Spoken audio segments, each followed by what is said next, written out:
This is a government that smacks a Labour government that seems to have no problem treating with contempt the people who voted for it and to be courting at the very same time the people who never voted for them and never will. Well, I think the numbers are pretty terrifying. Unfortunately, there are going to have to be tax rises. It will be one sad episode in a much longer drama. The FT's own Gillian Tett, Provost of King's College, Cambridge, welcome, and former Greek Finance Minister Yanis Varoufakis. Thank you very much indeed, both for coming. Gillian, can you unpick these numbers that are being put out in the papers, including yours? What are they and what do they spell out? Essentially, what the numbers say is that the productivity in the UK economy, the ability of the UK economy to grow, has been a lot lower than people thought. And if growth is lower, then the debt in proportion to the growth gets bigger. And so there's basically a big hole in the finances as a result. How big? And, well, these are basically back of the envelope calculations. It could be about 30 billion. 30 billion? Billion, yes. And so that's basically blow up a lot of the Chancellor's arithmetic. Yanis, you were a Greek finance minister with no money. Are you sympathetic to our Chancellor with no money? Of course. What I'm not sympathetic is to the fact that they're focusing on the pain, the symptoms, and not on the causes of the pain. And the cause of the pain, allow me to say from my perspective, as an outsider, is the fact that since the 2008-2009 crisis, the great financial collapse, there's been almost no net productive investment in this country, indeed not in Europe as a whole. So she's inherited something which she's made worse?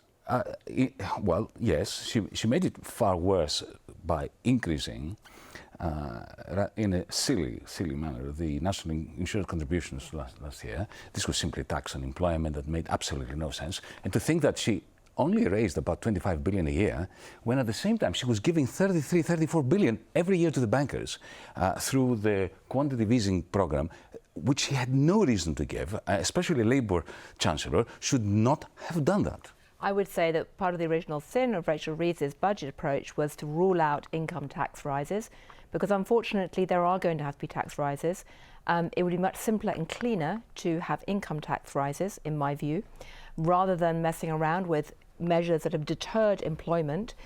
I would disagree probably with Varoufakis about the importance of having wealth creators in the City of London. I happen to think it was a big mistake to slap on things like the inheritance tax increases because people are fleeing.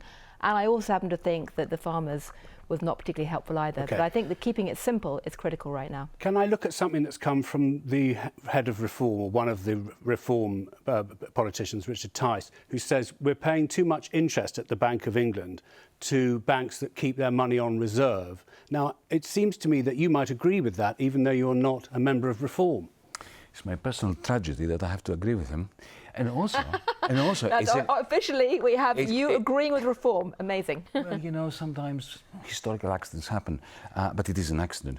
And it's an even greater personal tragedy that I'm going to say something good about the European Central Bank. And nobody can accuse me of being a lackey of Frankfurt.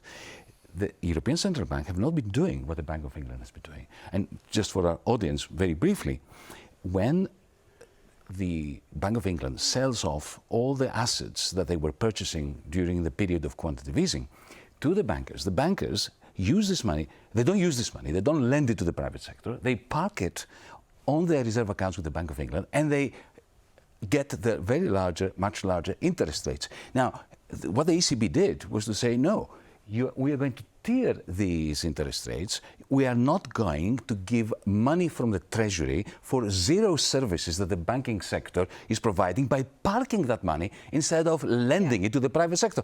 This is a crime against logic. Well, I think there are many things that Yanis and I would disagree with. However, we both agree that it's absolutely critical to ignite investment in Britain today. But what about that and fix? Growth. Do you think we could... That would contribute to it? I would agree. I agree with him on that. But he thinks it could contribute 20 billion or 34. more. 34. It's gone up since Newsnight. It's not my view. This is official data from the Bank of England. Do you agree? I wouldn't know about the exact number, but I think it could certainly help. Is it a potential... the top priority right now has got to be to unleash growth, and that means introducing reforms to the pension funds, getting them to invest in the UK. We just had figures coming out today saying that IPOs, initial public offering in London, have collapsed to putting London below the top 20. Those are the kind of things which are really depressing, and we have to find ways to essentially ignite growth in whatever way we can right now. And you gave this prescription, which would be very difficult for her to say, oh, you remember the manifesto, we're going to do a switcheroo. I would agree. I understand that politically. I think it was a mistake to say that in the manifesto. But I think the reality is that we do need fiscal responsibility, but I think it's critical to keep the taxes simple. Do you think the simple taxes are going to have to go up? And is it going to be simpler for her in the long run to tell the British public that as soon as possible?